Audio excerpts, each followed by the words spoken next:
Halo mahasiswa Universitas Terbuka yang budiman, bagaimana kabarnya hari ini? Semoga sehat dan baik selalu ya.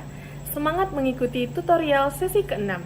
Seperti biasa, materi yang disajikan untuk menguatkan pemahaman Anda tentang menyusun abstrak yang terdapat pada buku materi pokok MKWU 4108. Berikut adalah tujuan tutorial sesi 6. Setelah mempelajari materi pada sesi ke-6 ini, Anda diharapkan dapat menyusun abstrak.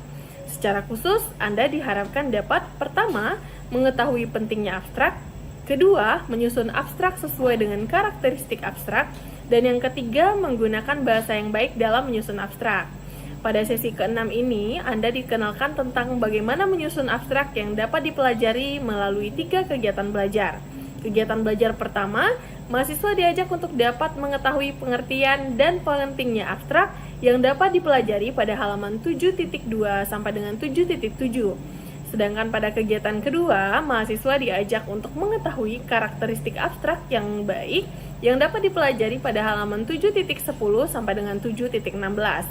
Dan pada kegiatan belajar ketiga, mahasiswa diajak untuk mengetahui penggunaan bahasa dalam abstrak yang dapat dipelajari pada halaman 7.20 sampai dengan 7.25.